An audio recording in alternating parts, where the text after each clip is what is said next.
Balaji recording studio Jadavpur.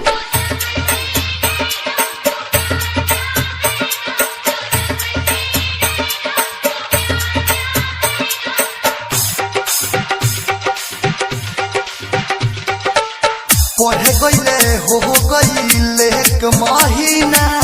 मिल के मन करे रानी रोजीना भाई तुहरे रहत दुआरे कोरी है भाई तुहरे रहत दुआरे कोरी आज मिले अब जान पिछुआरे मोरे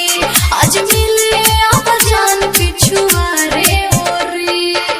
पढ़े गईले हो गईले एक महीना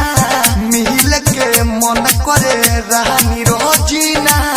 भाई तुहरे रहत दुआरे कोरी है भाई तुहरे रहत दुआरे कोरी आज मिले अब जान पिछुआरे मोरे आज मिले अब जान पिछुआरे मोरे आज मिले अब जान पिछुआरे मोरे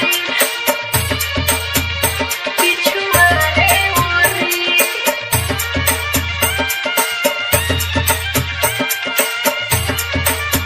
बालाजी रिकॉर्डिंग स्टूडियो जादवपुर।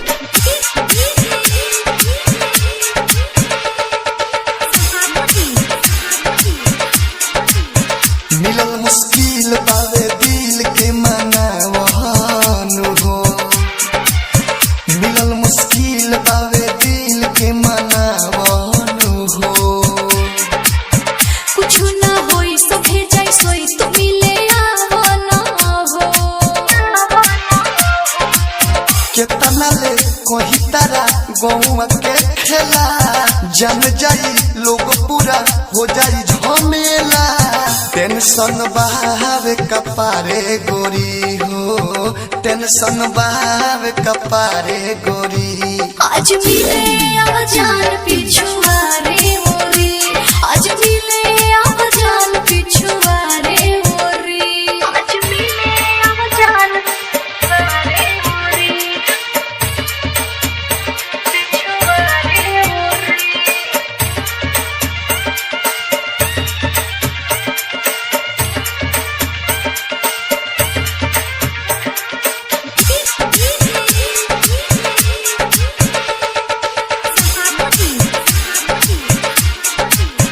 बच्चा के यही हो घर से देखी हो केहू देखना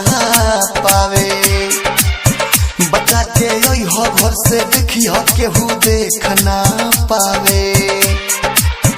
खाना पीना तारा बिना जान कुछ नहीं भावे खेते खेते ओई हकी के हु न जानो वेट करो तोहरो भी देसी ललिया दो रहेब दुर्गेश अंशु के दुआरे कोरी हाय रहेब दुर्गेश अंशु के दुआरे कोरी आज मिले